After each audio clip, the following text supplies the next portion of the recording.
I finally made him make a YouTube channel. Don't forget to subscribe now for more boxing content to the Lawrence Osueke YouTube channel. Yes, I'm finally arrived. Yeah, you're not this sort of attention-seeking type of personality, are you? So this is it's a bit of a new one. Yeah, this is new territory for me. So, but obviously been working a little bit with Brian on his shows and I've been really enjoying it, so I thought I'd give it a go. Give it a go, mate. And the first fight we're going to do is the Jake Paul Tyron Woodley rematch because Tommy Fury checked out, broken rib and a chest infection. Is that a normal reason for a boxer to pull out, or what do you make of it?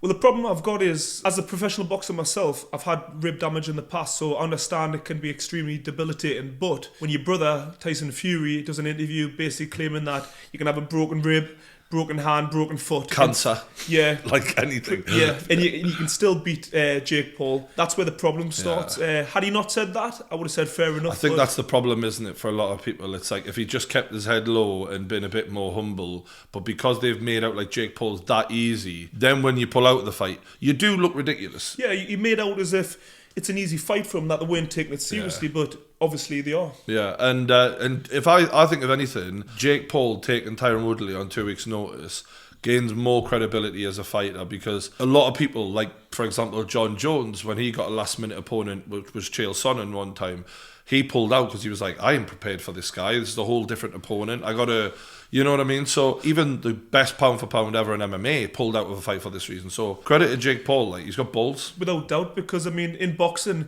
when you have a, say, 6-week, 8-week camp, you're focused on one guy. Every part of your training is based towards them. So it's quite hard to get out the mindset of a new opponent, for, especially at 2 weeks notice, because your mind's so fixated on that person. It can actually be a real banana skin. So I've seen Jake Paul on Ariel Helwani's show and he looked miserable. He looked deflated. Yeah, and this is the thing is you've trained so hard for this guy and now it's not that guy. It's the guy you beat last time.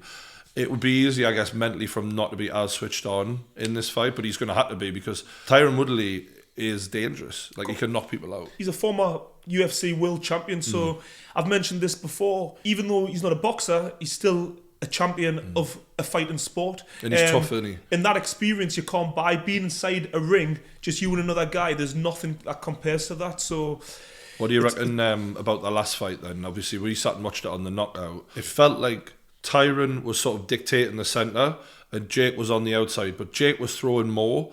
Jake wasn't throwing a lot, but he was throwing more. Tyron was throwing very little, wasn't he? You can kind of look at it in two ways. It looked like Tyron was kind of pushing the pace, kind of controlling the centre of the ring, but at the same time, Jake Paul was the guy giving the lateral movement, lots of feints, and kind of controlling the distance at the same time. So I personally think that Tyron Woodley threw the fight away because he didn't do enough. He threw single punches throughout the whole fight.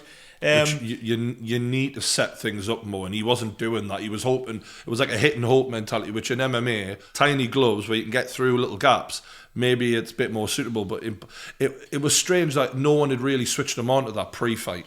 I just thought the whole tactics was just strange in general. I feel as if as a pressure fighter, one thing you've got to do is set your punches up, and you've also got to get close enough to get the shots off. He was kind of putting the pressure from a distance, which is kind of weird. I think Jake Paul was kind of giving up too much ground at times, so kind of put him on the ropes. And you mentioned to me in the gym, because we literally just come from the boxing gym, about distance management and how both of them were a bit overreactive to each other's pressure. So like Woodley, when you get a couple, like a 1-2 from Jake, would back way off, and you don't need to do that in boxing versus MMA. When MMA you've got kicks and takedowns and that, and his range judgment seemed a bit too off there. Yeah, it was way off. Obviously, you can't fight in the UFC for all those years and just switch off on them tactics. And that's difficult. But from Jake Paul's point of view, he's also extremely inexperienced. He's not had many fights, so in a way, he was kind of right where he should be in terms of his performance, really. If anything, he kind of done better than he's kind of expected, in my opinion. Yeah, because 8 rounds is quite a lot at this stage. Yeah, he's only had, is this his fourth or fifth fight? So, I mean, that's absolutely nothing in boxing. So, in a way, he probably overperformed and Tyron Woodley underperformed, in my opinion. It was really Tyron Woodley who gave the fight away. In Tyron Woodley's last MMA fight, he came out old guns blazing because he basically knew this was his last chance. So he can't do that. And now that Jake Paul said, if you knock me out, you get 500 grand on top of it, I'm expecting a much better start from him, a quicker start at least. But the worry is if he goes out there and expends a fuck ton of energy, Jake Paul's got a full camp. And he will be fitter this time than Tyron Woodley, you'd expect anyway. Well, supposedly Tyron Woodley's meant to always be in the gym. He's always in shape. But going off the last fight, he had a camp and he was prepared. And I think it was like by the 6th round, he started to slow down as if he was tired. And quite frankly, he didn't do a lot for the full fight. So why he was tired, throwing single punches over 6th round. It wasn't like he was working hard. Yeah, he shouldn't have been tired. So if he does try and put it all out there and he doesn't get rid of Jake Paul, that could be a huge mistake. But at the same time, the fact that Jake Paul's done that's a big statement. And is that a risk? I personally think, I mean, the first fight, you could argue this was a payday for Tyron Woodley. He was fighting a YouTuber. There was no real big expectation. So for him, it was about securing some money for his family. Now he's really second fight. He's got nothing to lose because he's not going to get that opportunity again, is he? So well, there was that one moment of danger that we remember, that Jake Paul took a punch to the side of the head. It was the 4th round. Yeah, and he sort of stumbled into the ropes. The ropes kept him up. But I thought, while Jake was a bit hurt, I thought he handled that moment well and actually clipped Tyron a bit later on in that round. Tyron didn't capitalise at all, did he? Just sort of...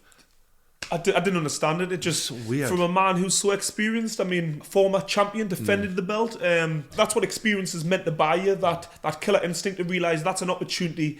I need to get the job done because this opportunity might not come around again. On Jake Paul's side of things, I think he performed really well. Like, he didn't really panic at that moment. Yeah, I appreciated that as well. Like, a lot of fighters with that inexperience, you've never been hit, you've been hit, but you've never been hurt like that before. And until it happens, crowd's roaring. Yeah, and Jake just sticks his tongue out. Until it happens, you don't know how you're going to react. And he reacted extremely well. He didn't panic. He was quite calm. So I've got to give credit to Jake Paul for that. So. He said in other interviews that his legs were a bit jelly in that fight. He felt a bit different, and I think he wanted to work on his conditioning. So I'm expecting him to come fitter.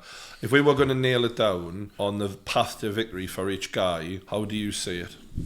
I think Jake Paul, what he's got to do is he's got to control the distance, because I feel as if Tyron was the stronger physically, so he doesn't need to be hanging around in mid close quarters. He needs to be keeping it long, but last time he was giving up too much ground. It's getting that balance of kind of keeping your range, but you don't want to be on the ropes. You want to stay away from the ropes. He was on the ropes a lot and he was getting closed down, and if Tyron does that better this time, he'll be in trouble. And in spurts, I think Jake was he was trying to put the combinations together, which kind of worked, but at times he was leaving himself open. He was kind of lunging in. Yeah, I seen that. There was a body shot where I was like, wow, you're throwing from miles away here. He was jabbing in, throwing right hands from miles away, and his weight was right over his front foot. His hands were kind of in his waist.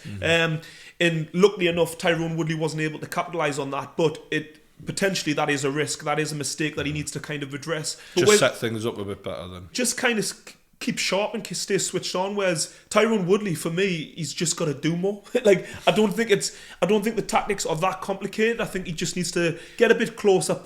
One punch isn't enough. Like, you've got to put your punches in bunches. It's a classic saying in boxing. So I think there's a mental thing with Tyron and it happened in a few of his last fights, where he knows that once he starts unloading, there's a risk he's going to get caught, and that is holding him back. But he's got to know this is his final massive payday if he doesn't win this, so you might as well go for broke. I would understand if he was in with another world-class UFC fighter, but the bottom line is he's in with a YouTuber who's only had 4 fights. He shouldn't really be worrying about blowing out. I mean, when you've been a long-time athlete, you've kind of got that conditioning, whether you've been in the gym 2 weeks or not. You're meant to have that conditioning there against a man who's only had 4 fights. That should be enough. You know what I mean? That's embarrassing for Woodley, and he will be embarrassed. I mean, he's got a tattoo of Jake Paul's name on his finger, for Christ's sake. Well, if that isn't enough to kind of make you pull your finger out and let your hands go, I don't know what will be. Have you got a prediction? One day I'm kind of saying Jake Paul, the next I'm saying Tyron Woodley, but I just feel as if the fact that Jake Paul has had a bit longer in his camp, and the fact that he has beat him previously, I think if he was going to lose, it was probably last time. It was probably last time, because at the end of the day, that was his first big step up. Yeah. So although I'm kind of contradicting myself saying that Tyron Woodley didn't perform last time out, and if he does a bit more, because Tyron underperformed quite a lot, so that's where if Tyron brings it, we might be wrong, but I'll pick Jake. This is the battle I'm kind of having. Yeah. Put it that way, if I was to, I wouldn't bet my house on it. Fair enough then. But yeah, I'm going to stick with Jake Paul. We hope you've enjoyed this video. Don't forget, subscribe to the Lawrence Osueke YouTube channel, hit the like button, and the bell and all of that stuff you know what to do by this point. And subscribe to me bro, Lawrence Osueke, and we'll be doing more of these. Loz will be doing his own predictions, maybe interviewing people, but hopefully they'll enjoy the show. Thank you very much, Brian, for the introduction. See you later.